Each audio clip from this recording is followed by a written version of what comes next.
You've seen it. The worst people, liars, manipulators, tyrants, somehow get admired. We claim to value honesty and justice, but those traits rarely get rewarded. Instead, we praise dominance. We worship power, even when it corrupts. Why? Nietzsche wasn't surprised. He believed society doesn't follow truth. It follows strength. Maybe the real question isn't why they rise, but why we let them. Why do we follow the very people we should fear? Most people don't want freedom. They want certainty. It sounds harsh, maybe even unfair, but look closely and you'll see it everywhere. People don't run from tyrants just because they're cruel. They run to them because tyrants promise clarity, a clear path, a clear enemy, a clear identity. And when the world feels chaotic, that kind of simplicity feels like safety. Freedom, on the other hand, is terrifying.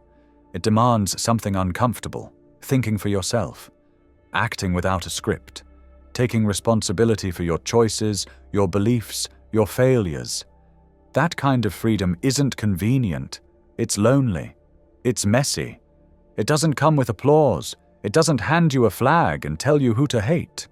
So when someone shows up and says, "I'll take care of it, just follow me," most people don't resist. They breathe a sigh of relief. That's what Nietzsche called the herd instinct, this deep, unconscious desire to belong, to obey, to avoid the burden of individual thought.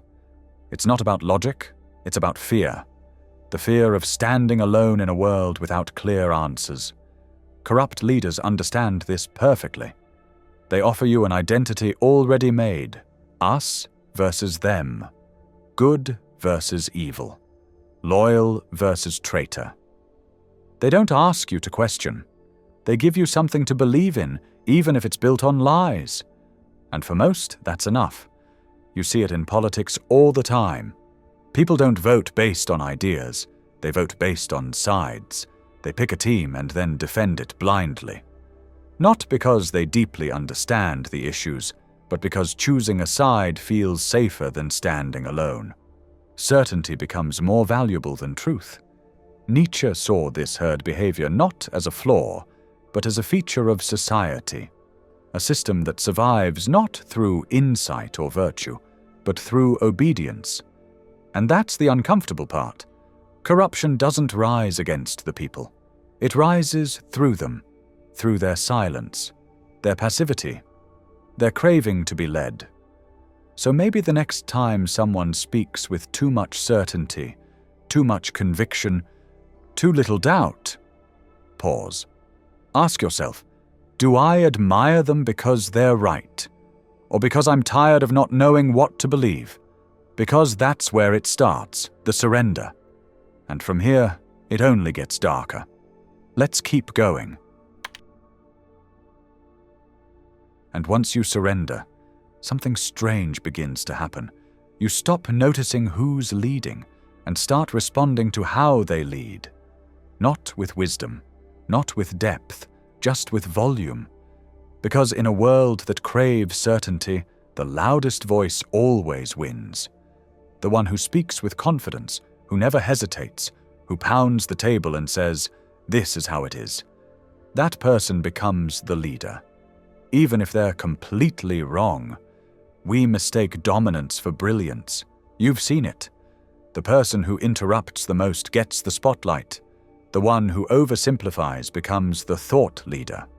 The influencer who declares everything with absolute certainty, never a moment of self-doubt, is rewarded with likes, followers, blind admiration. And the quiet ones? The thoughtful ones? They're ignored. Not because they lack value, but because they don't perform dominance. Nietzsche called this the will to power.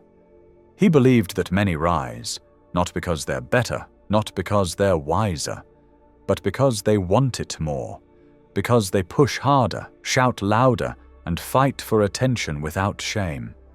And in a world that rewards confidence over competence, they get exactly what they want: control. Think of the CEOs who lead with ego instead of vision. the politicians who rely on fear instead of reason, the influencers who sell outrage instead of insight. They don't need to be right. They just need to look like they know what they're doing. And here's the question we rarely stop to ask. Do we admire them because they're truly great? Or because we're afraid to question them? Because if we question them, we risk being alone again. We risk seeing the cracks in the structure we leaned on for safety. And that's terrifying. So we play along. We applaud confidence. We mistake it for clarity. We ignore the cost. But deep down, you know something's wrong. You feel the hollowness behind their words, the lack of depth behind their certainty. And yet, we still follow. Not because they're leading us somewhere meaningful, but because they make the chaos feel manageable. That's the danger. And that brings us to the next truth, one even darker, even harder to admit. Sometimes it's not even about the leader. It's about the story we want to believe. Let's look at that. Because sometimes it's not even about the leader. It's about the story they offer. In times of uncertainty, people don't search for truth. They search for a narrative, something that makes sense of the chaos. A villain to blame, a hero to worship, a side to root for, even if it's built on illusion. Corrupt leaders understand this instinct better than anyone. They don't rise by solving problems. They rise by simplifying them. They split the world into us and them, the good and the evil, the pure and the corrupt, the believers and the traitors. And we fall for it, not because it's true, but because it's easier than living in complexity. Nietzsche saw this with disturbing clarity. He believed that human beings are meaning-making creatures. We need a why, even if it's a lie. We crave purpose so deeply that we'll settle for false clarity over genuine uncertainty. And when reality feels too overwhelming, when the world no longer makes sense, people don't rise to the challenge. They collapse into belief. You see this everywhere. In politics, religion, culture wars. People don't cling to facts, they cling to identities. They say, I'm this, you're that. And suddenly every issue becomes a battlefield. Every disagreement becomes a betrayal. Truth becomes irrelevant. What matters is loyalty. And the leader? He becomes the symbol, the embodiment of everything they want to believe in. Not because he's noble, not because he's right, but because he fits the story. Because his enemies are the right enemies, because his words make fear feel like courage and prejudice feel like patriotism. And so we keep playing along, because without a villain, we'd have to confront our own darkness. Without a hero, we'd have to take responsibility for our own choices. And that's the burden most people quietly avoid. It's not that people are too stupid to see through the lies. It's that the lies serve a deeper need. The need for order, identity, certainty, even if that certainty costs them the truth. And that leads us to the most painful part of all, something Nietzsche hinted at but most people never dare to face. Sometimes we don't worship corrupt leaders because we believe in them. We worship them because we feel powerless without them. Let's talk about that. And maybe that's the most unsettling truth of all. We don't follow corrupt leaders because they deceive us. We follow them because we're tired. Tired of thinking. Tired of fighting. Tired of standing alone in a world that never stops demanding more.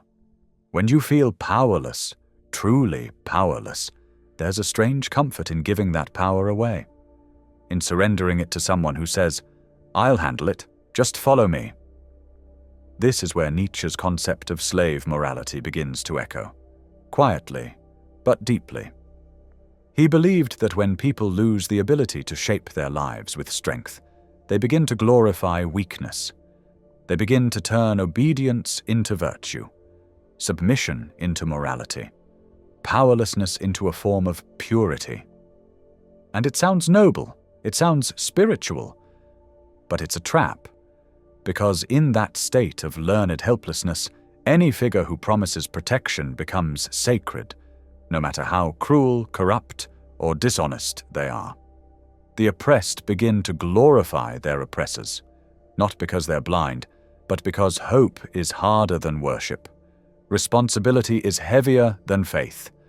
This is why corrupt power survives, not just through control, but through our silent consent. Through that quiet internal voice that whispers, "I'm too tired to resist, just let someone else decide." And corrupt leaders know this. They don't always need to manipulate. They just need to wait until you're worn down, until your spirit fractures, until you start to believe that it's better to be ruled than to be lost. You've seen it in history, in relationships, in everyday life. People defending the very systems that hurt them. People voting for those who strip them of dignity. People justifying cruelty because it came from someone they once trusted. This isn't stupidity. This is exhaustion. And maybe that's the core of it all. Maybe we don't worship corrupt leaders because we believe in them. Maybe we worship them because we're afraid of being left alone. Because we're tired of carrying the weight of choice. Because giving in feels easier than waking up. But that comfort comes at a cost, and Nietzsche saw it clearly. The longer you kneel, the harder it becomes to remember that you were meant to stand. And that brings us to the final truth. This was never just about them. It's about us. Let's finish this.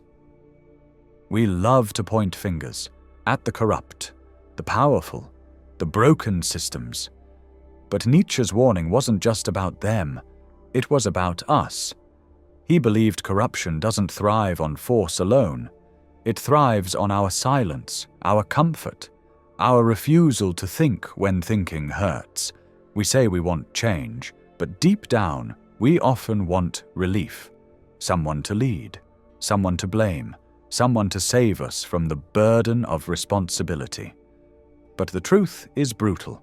Every time we choose comfort over awareness, we feed the very thing we hate. The world doesn't need another hero. It doesn't need louder voices or stronger fists. It needs people who can think, who can question, who can endure the discomfort of clarity, especially when it's easier not to.